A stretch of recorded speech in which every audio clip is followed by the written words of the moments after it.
Bienvenidos a un episodio más de Lo Católico y Más, donde la realidad supera la imaginación.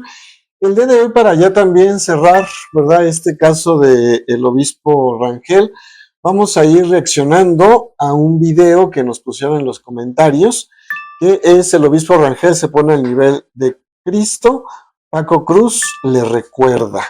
Entonces vamos a reaccionar a ese video en algunos puntos que me parecen interesantes, que deben de estar claros. Entonces, bueno, vamos a comenzar con esta primera parte, en donde se lee una parte del comunicado que manda el señor obispo. Si lo recordamos, el comunicado, o esa parte del comunicado, dice: siguiendo los principios evangélicos de nuestro Señor Jesucristo, que perdonó a las personas que lo traicionaron, lo vendieron, lo juzgaron, lo torturaron y lo asesinaron, con todo mi corazón perdono a todas las personas que me han hecho daño por los hechos en los que he sido víctima. Esta frase o esta parte del comunicado es lo que nos dice primero, entrando en el video. Perdón, esa parte es lo que nos dice primero en esta primera parte del video, en donde, bueno, cita, dice, ¿verdad?, a un experto de medios de comunicación, que es quien va a ir como desglosando, ¿no?, lo que a su parecer va pasando o va caminando dentro de la iglesia. Entonces, bueno, vamos a escuchar esta parte. Tengo que preguntarle a un especialista en seguridad, al periodista y escritor Francisco Cruz, ¿qué opina de este comunicado? ¿Qué opinas, Paco? ¿Qué opinas de la respuesta que da Monseñor Rangel? Mira, Toño, pues es muy curiosa, pero no va a presentar ninguna denuncia y dice, se pone al nivel de Cristo, que eso para los católicos debía ser un pecado grandísimo de soberbia, pero nada más hay que recordarle al curita. Ahí justamente esa primera parte. Dice este periodista que el obispo se pone al nivel de Cristo. Dice: debe de ser un gran pecado para los católicos el ponerse al nivel de Cristo, ¿verdad? Porque es una parte o algo egocéntrico. El primer punto, sí, como lo leyeron ahí, si nosotros lo volvemos a leer, dice el comunicado: siguiendo los principios evangélicos de nuestro Señor Jesucristo. En ningún momento está diciendo, ¿verdad?, yo en el lugar de Cristo, ¿verdad?, o al mismo tiempo que Cristo, o yo como soy otro Cristo, ¿verdad? Entonces, por eso perdono a las personas que me han hecho este daño. Y precisamente, como nos dice la carta del obispo, los principios evangélicos de nuestro Señor Jesucristo está, y debemos tener claro, el perdón y el amor. Y hay muchas frases bíblicas en donde podemos encontrar recordemos cuando le preguntan a nuestro Señor Jesús: ¿cuánto debo de perdonar? Y Jesús responde: debes de perdonar 70 veces 7, ¿no? Y que es un número infinito. Entonces, y esto es lo que está haciendo precisamente el señor obispo, como él lo dice y lo aclara, siguiendo los principios evangélicos, no poniéndose al nivel de Cristo, sino siguiendo lo que Jesús nos ha enseñado, y que todos los católicos debemos de ir siguiendo esta parte, ¿verdad? El perdón a los demás, o el perdón a la gente que nos ha hecho daño, para poder seguir caminando en este gran amor que Dios nos tiene a cada uno. Vamos con la otra parte. Obispo emérito de la diócesis de Chilpancingo, allá en Guerrero, que el motel tenía cámaras y lo encontraron entrando a ese motel con un jovencito menor de edad, con drogas y con todo. Es decir, hay evidencias muy sólidas. Esta otra parte dice, ¿verdad?, que el hotel tenía cámaras. Yo creo que nadie lo dudamos, si no, no hubiera pasado como todo esto, pero dice, lo encontraron entrando con una persona menor de edad. Como lo habíamos dicho en el video pasado, también, ¿verdad?, tendría que responder al motel por dejar entrar a menores de edad. Pero por otra parte, ya el obispo ha tenido 2 apariciones públicas, ¿verdad? Una acompañó en unas ordenaciones, en la otra está celebrando una misa. Entonces, quiere decir que no hay cargos imputados dentro de, digamos, una cuestión o un abuso a menores, como es lo que nos quiere plantear este periodista. Y una frase que por ahí en algún momento alguien me comentó, ¿verdad? Digamos, cuando es menor de edad, pues es delito, cuando es mayor de edad es deleite, ¿verdad? Entonces, en esto, como lo hemos dejado y como, más bien como se ha quedado, pues, en este caminar dentro del caso del obispo Rangel, pues bueno, en ningún momento se ha mencionado algún menor de edad. Vamos a continuar. Ayer lo decía algún especialista, en cuestiones eclesiales, hay evidencias sólidas de que el 80% de los curas son homosexuales. Y en el caso... Este segundo punto dice que el 80% de los curas son homosexuales y que hay evidencias sólidas, pero no las presenta. No sé, ¿verdad? Si hay, o no sé en qué se base, ¿no? Si en una encuesta, si en lo que dice la gente, no sé qué es lo que se base, pero sí lo cierto es que no presenta evidencias, ¿no? Dentro de esto que él va argumentando. Entonces, en eso también no nos podemos quedar nada más con que hay una evidencia o hay esto y no se presentan las pruebas.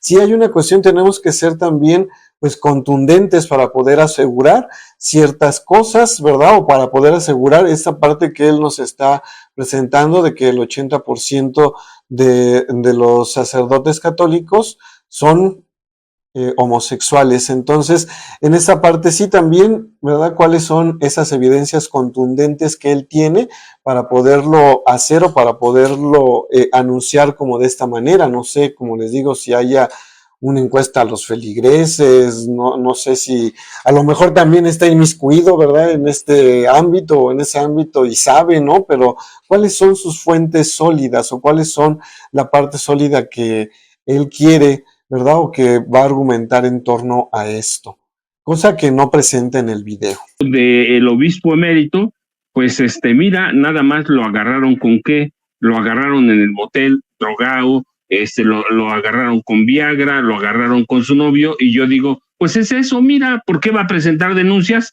si hay evidencias suficientes de que está traicionando a esa iglesia que dice defender? Lo habíamos dicho en su momento, Toño, no importa quién haya sido, no importa lo que haga en su vida privada, finalmente él, Yo aquí en esta parte estoy un poco desacuerdo cuando él dice no importa qué es lo que haga en su vida privada, porque al final los presbíteros, ¿verdad? Los sacerdotes, los obispos, somos personas públicas, ¿no? Y a través de ser personas públicas, pues precisamente hay no una imagen que cuidar, porque no se trata de una imagen que cuidar. El sacerdocio es una vocación. Y la vocación, es decir, yo soy sacerdote tanto en mi oficio, ¿no? Que se desarrolle en la pastoral, en las misas, lo que se haga en la iglesia, como también en una reunión de amigos, ¿verdad? O en una reunión, en alguna comida donde me inviten, ¿no? En todos esos ámbitos, precisamente mi ser sacerdote es, como decimos ahora, 24/7. Entonces, a través también de eso, no es verdad lo que yo haga en mi vida privada y lo que no haga en mi vida privada, sino la vida de todo sacerdote y todo obispo es una vida pública, en donde precisamente respondiendo, sí, como dice él, ¿verdad? Respondiendo a la vocación sacerdotal, es donde vamos caminando, uno debe de hacer el esfuerzo de caminar como personas íntegras. Él puede hacer lo que se le pegue la gana en su vida privada. El problema con el obispo emérito de Chilpancingo, Guerrero, es que es un líder religioso que se mete en un problema, se mete él, porque él fue el solo, nadie lo llevó al motel, hay evidencia de que entró con este joven, nadie lo llevó, pero entra en un momento y se expone en un momento en que la iglesia atraviesa por una de sus mayores crisis en la historia en México, una historia de que por lo menos en los últimos 10 años ha perdido como el 7% de sus feligreses, y esos feligreses o han dejado de creer o han dejado de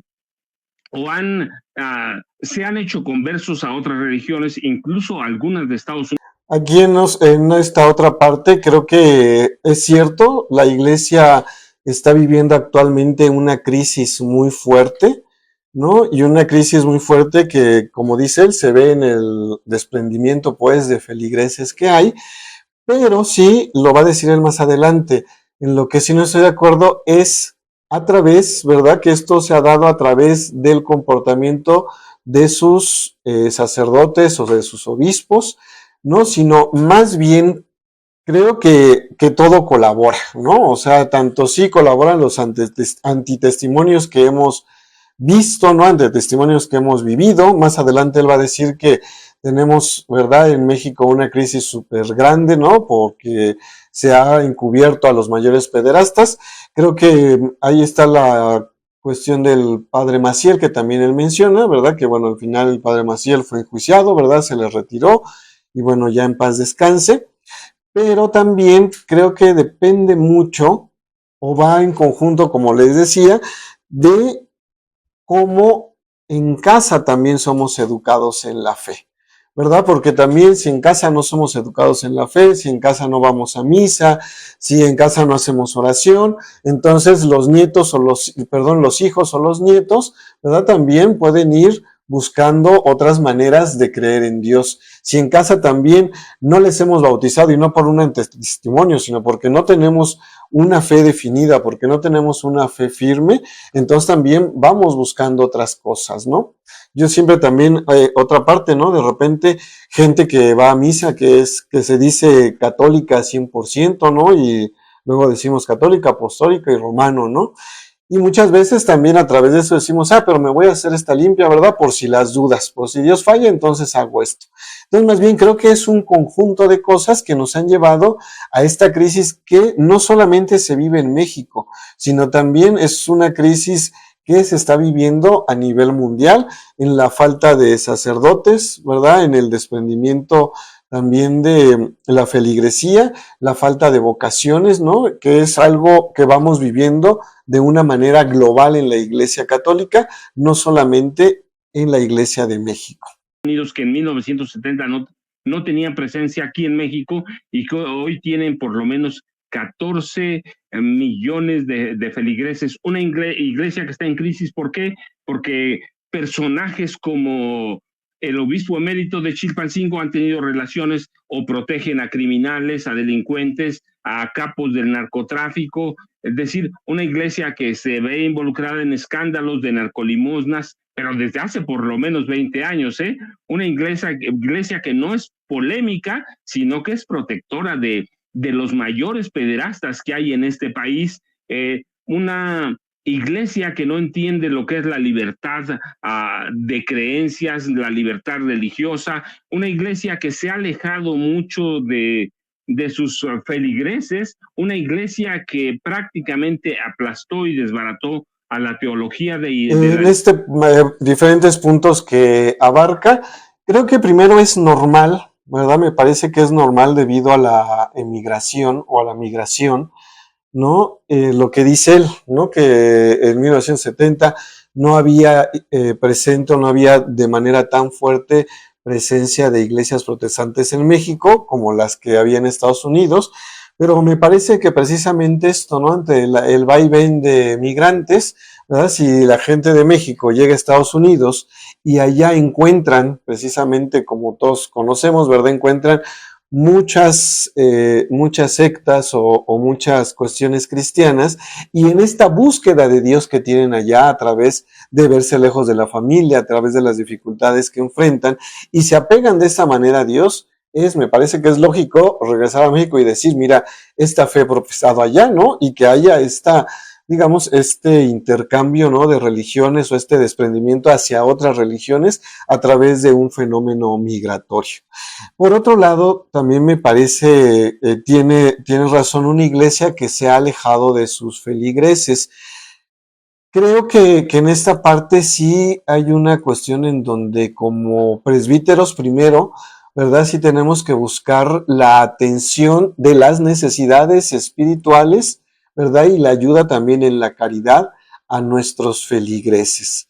Porque yo al menos conozco ¿verdad? Tres parroquias en donde la gente me ha dicho, oiga, es que nosotros tenemos, ¿verdad? La parroquia y la capilla o la rectoría queda a 20 cuadras, ¿no? Y el párroco pues no va a celebrar misas allá, o el párroco no quiere que atendamos allá la catequesis, entonces ha bajado la actividad, la gente de ahí se ha ido a otras iglesias católicas, ¿verdad? Buscando precisamente la celebración eucarística, buscando la catequesis, buscando otra cosa, y empieza a despoblarse. Y el argumento siempre, ¿verdad? De los padres es que tengo mucho trabajo. No, es que ya me voy porque tengo mucho trabajo, tengo una junta de eso, tengo una junta del otro. Entonces yo creo que ahí sí un poquito, más bien es también la falta de identidad de los lugares hacia donde estamos atendiendo, ¿verdad? Y la falta de identidad con ellos. O sea, recordemos, la espiritualidad del sacerdote es ser el buen pastor, como Cristo es el buen pastor.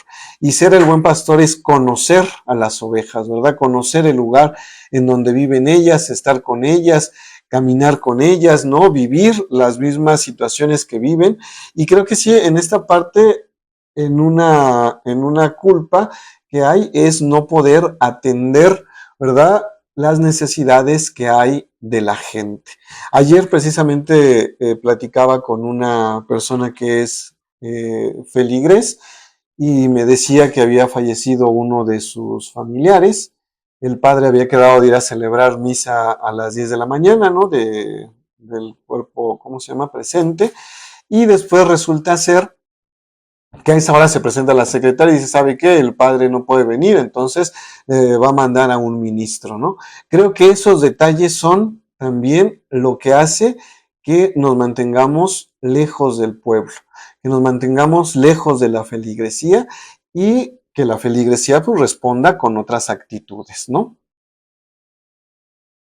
A partir de la llegada de Carlos Salinas de Gortari a la presidencia de la República, una iglesia que se hizo una mafia y en la que hay mafiosos como Norberto Rivera Carrera, como Juan Sandoval Íñiguez, así que una iglesia que se ha hecho rehén de sus propias inmoralidades, por decirlo menos, Toño, sí, inmoralidades, porque lo que ha hecho este cura en Chilpancingo, pues es te digo, hacer algo que ellos mismos condenan, el homosexualismo, entrar a un lugar que tiene cámaras, exponerse a todo.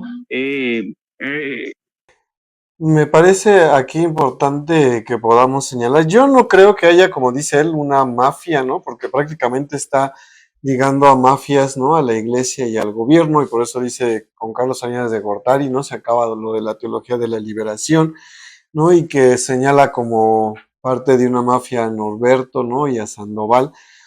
Yo creo que estos dos cardenales, ¿no? Sandoval en Guadalajara, Norberto aquí en la Ciudad de México, tienen sí su importancia y su relevancia, y creo que el papel que ellos jugaron fue precisamente este papel de figura pública y figura pública en el cual, pues, con diversos, ¿verdad? Diversos momentos o diversos niveles de la sociedad, ellos estuvieron dialogando, estuvieron pues teniendo comunicación, ¿no? Y se les vio, ¿no? De una manera pública más, digamos, más grande, ¿no? Como no se ha visto, digamos, ahora a don Carlos Aguiar, ¿no? O no sé, o a lo mejor también no se había visto algún obispo antes así. Recordemos también el episcopado de Norberto Rivera aquí en la ciudad, pues fue de 25 años, ¿no? Es decir, un episcopado muy largo en donde pues logra tener, ¿verdad? Esta conexión con los diferentes momentos, los diferentes puntos políticos, los diferentes medios de la sociedad. Entonces no creo que esto, ¿verdad? Se deba a que haya una mafia así tan fuerte para poder decir, con esa mafia terminamos con la teología de la liberación. Bueno, por otra parte, dice que también hacen esto que la iglesia está condenando, ¿no? La cuestión de la homosexualidad. Nuevamente, yo creo que no se ha condenado a la homosexualidad. Yo no conozco ningún documento donde esté condenado, ¿no? El ser homosexual, sino al contrario, creo que ahora con lo que el Papa Francisco ha hablado en torno a las parejas igualitarias, a las parejas del mismo sexo, ¿no? Que se les dé la bendición, ¿no? Que se manifieste una iglesia también, pues más cercana, una iglesia que los recibe porque nunca los ha rechazado. No sé también si las personas homosexuales se han sentido más bien rechazadas, ¿no? Por esta parte, ¿no? Pero la iglesia no les ha rechazado. Y a través precisamente de no rechazarles, pues se han ido presentando varios medios, ¿no? También está, ¿no? Que puedan recibir el sacramento los hijos que son adoptados por parejas homoparentales, ¿no? Se les ha dicho se pueden bautizar, ¿no? Quizá en el acta de bautismo haya alguna cuestión o esté en discusión de cómo aparecerá, ¿verdad? Porque no aparece como hijo de, ¿no? Pero sí hay precisamente esta apertura que sigue habiendo y esta apertura en donde pues no ha habido en ningún momento este rechazo hacia la condición, hacia las parejas homosexuales, y simplemente la iglesia nos pide lo mismo, ¿no? Es decir, a la persona heterosexual le pide que sea casta hasta si decide casarse, si es una vocación a la soltería, pues que sea casta, ¿verdad? También a la persona homosexual se le pide que viva en castidad. Entonces, en eso, pues vamos caminando de manera igualitaria. Un hombre que es adicto a las drogas, así que una iglesia, yo te decía que está sumida en escándalos de pederastia, de abusos de menores de edad, que tiene una contradicción gravísima en la vida, incluidos todos sus jerarcas, por lo que han perdido su calidad de líderes morales de este país. Es una iglesia que ha tenido un desgaste moral y vemos, mira, yo te decía, estaba justamente, tenía mis apuntes a la mano, fíjate, el número de católicos entre la población mexicana cayó en forma dramática en los últimos 12 años, hablo, ¿eh? Y en esta parte me parece más bien que debemos tener claro, ¿no? En quién estamos cimentando nuestra fe. Nuestra fe debe de estar cimentada en Dios, ¿verdad? Dios Padre, Dios Hijo, Dios Espíritu Santo, que es a quien seguimos. Jesús, que ha venido y ha vivido en medio de nosotros y es el buen pastor, es a quien vamos siguiendo. Tanto, ¿verdad? Los obispos, tanto los sacerdotes como la feligresía. No vamos siguiendo a personas, ¿verdad? Vamos siguiendo precisamente a Jesús, que es el buen pastor, y que el día de mañana queremos estar en la casa del Padre junto con él. Entonces también que podamos ver esta parte, y después, ¿verdad? Nos viene a dar una serie de cifras, de datos, de cómo la cantidad que se ha perdido, pero creo que dentro de la iglesia no vamos caminando por porcentajes, ¿no? O sea, es decir, no estamos como en las elecciones, ¿verdad? Que un 1% que representa tantos millones, ¿verdad? Están en contra de este proyecto o están a favor de este otro proyecto, ¿no? En la iglesia más bien es la parte de poder convertir corazones, de podernos saber amados por Dios y poder sabernos capaces de ser amados por los demás y amar hacia los demás. De la población a 77%.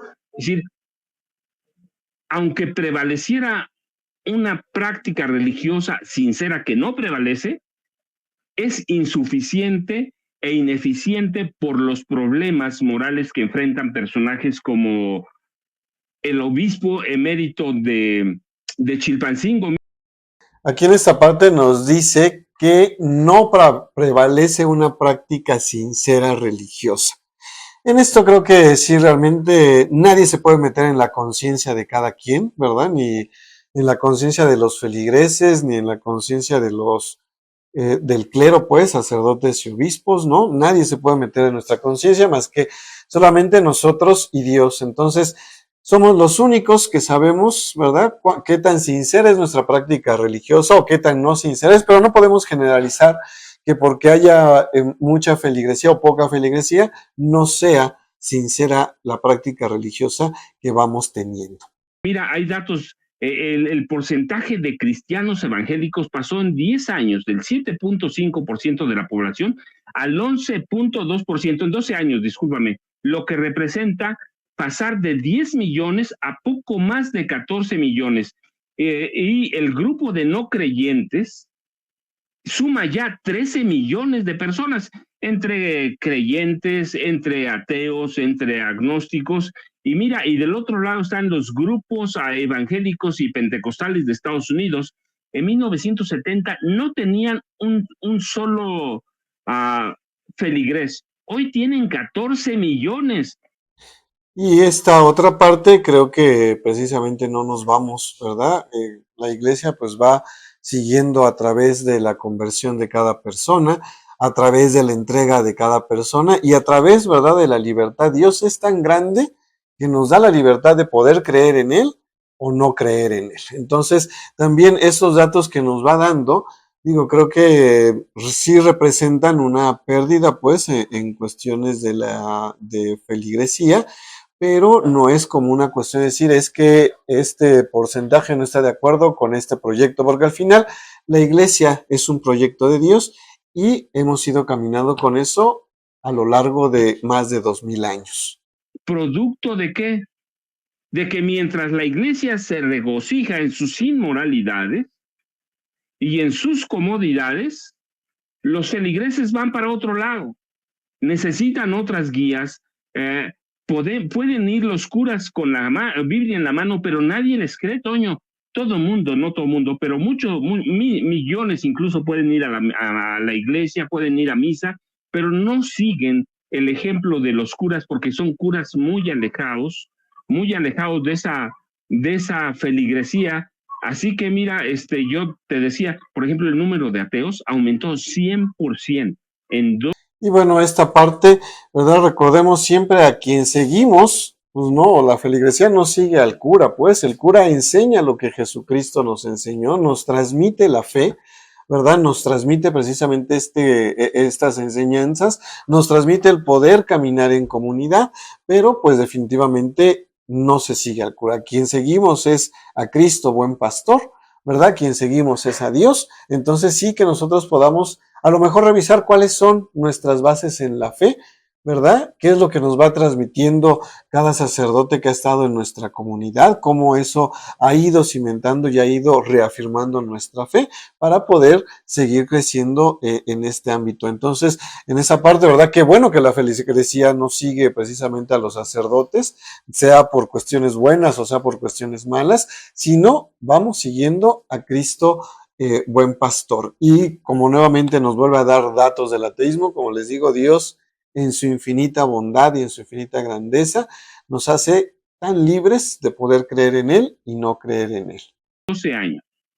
Así que lo que representa un comunicado de no ejercer acción penal, de no presentar ninguna denuncia, pues muestra toda la crisis en la que está involucrada o ha caído la iglesia de los últimos 12 años. Una jerarquía de grandes fracasos, de grandes inmoralidades, que ha fracasado abiertamente, Toño. Así que lo que hace hoy Monseñor Rangel es a mostrar esto que te he dicho, una iglesia inmoral que ha caído en una crisis profunda de la que... Y yo creo esta última parte, ¿verdad? No es que se muestre la crisis a través del perdón. Yo creo que más bien la virtud del perdón es una de las cosas que nos cuesta mucho trabajo a muchos, ¿verdad? Como personas, como seres humanos, como feligreses, el poder perdonar a la otra persona. Entonces, yo creo que más bien esta parte del perdón es ir siguiendo estos principios evangélicos de perdonar, de amar, de caminar. Y qué bueno, ¿verdad? Que el obispo muestra esta virtud de decir, soy capaz de perdonar a aquellas personas que me hicieron daño, que ojalá todos nosotros también pudiéramos hacer lo mismo, ser capaces de perdonar a aquellas personas que nos han lastimado, a aquellas personas que nos han hecho daño, para poder seguir caminando en este amor que Dios nos tiene a cada uno de nosotros. No saben cómo salir, que encubre a pederastas, que encubre, mira, no tengo nada con el homosexualismo, si la gente se quiere que sea feliz, no tengo problemas de género, de nada de esas cosas, pero ellos son líderes morales, ellos son los que condenan la homosexualidad, no somos nosotros, son ellos, y ellos la practican, así que son cínicos, hipócritas y desvergonzados, Toño. No, definitivamente. Yo sí quiero decir que pues es que es una institución. Y en esta última parte, ¿verdad? Que podamos recordar nuevamente, la iglesia no condena la homosexualidad, ya lo estuvimos explicando en las intervenciones que se hicieron en el video, pero sí que podamos nosotros tener un criterio más objetivo, ¿verdad? No presenta, como les decía, no presenta las pruebas o no presenta en dónde se basa para decir que el 80% del presbiterio es homosexual, ¿no? No presenta tampoco algún video en donde salga que el obispo llega con un menor de edad, ¿no? Hasta la fecha no se ha presentado eso. Entonces, en esa parte también que podamos nosotros ir teniendo un criterio ante esto y ante la apertura que va teniendo o la apertura que tiene la iglesia para cada uno de los medios de nuestra sociedad. Recuerden, amigos, suscribirse a nuestro canal, darle like, compartirlo para que podamos seguir creciendo y llegar a más y más personas.